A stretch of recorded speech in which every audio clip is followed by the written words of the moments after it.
మంచిర్యాల జిల్లా కేంద్రంలో బీఆర్ఎస్వి ఆధ్వర్యంలో నిర్వహించిన నిరసన కార్యక్రమంలో మంచిర్యాల జిల్లా అధ్యక్షుడు బడికల శ్రావణ్ మాట్లాడారు.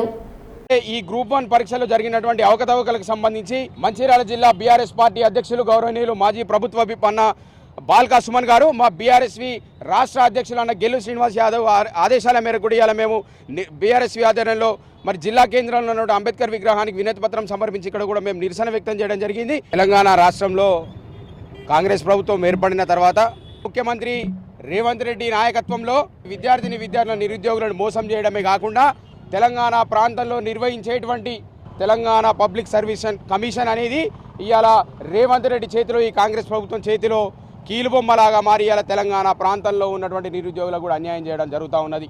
మొన్నటికి మొన్న నిర్వహించినటువంటి గ్రూప్ 1 పరీక్షలో మరి ఈ తెలంగాణ ప్రాంతంలో ఉన్నటువంటి నిరుద్యోగులందరినీ కూడా మోసం చేస్తూ అక్కడ ఉన్నటువంటి పోస్టులను అన్నింటినీ కూడా అమ్ముకొని ఇలా తెలంగాణ ప్రాంత విద్యార్థుల నోట్లో మట్టి కొట్టినటువంటి ప్రభుత్వం ఈ కాంగ్రెస్ ప్రభుత్వం, రేవంత్ రెడ్డి టీఎస్పీఎస్సీ కమిషన్.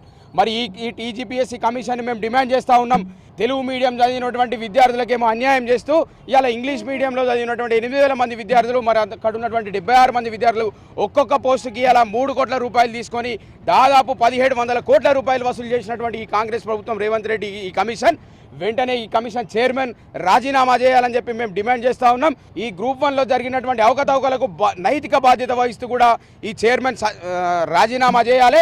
అట్లాగే ప్రభుత్వం కూడా వెంటనే చొరవ తీసుకోవాలని చెప్పి కూడా మేము బీఆర్ఎస్ విపక్షాన్ని డిమాండ్ చేస్తూ ఉన్నాం. కాబట్టి ఇక్కడ ఉన్నటువంటి ప్రభుత్వ యంత్రాంగం, ఇక్కడ ఉన్నటువంటి టీజీపీఎస్సీ కూడా వెంటనే మీరు ఏదైతే తప్పులు జరిగినాయో వాటి అన్నింటినీ వెంటనే సవరించి తెలుగు మీడియం, ఇంగ్లీష్ మీడియం అనే విద్యార్థులు కాకుండా యావత్ ఈ ప్రాంతంలో ఉన్నటువంటి నిరుద్యోగులందరికీ కూడా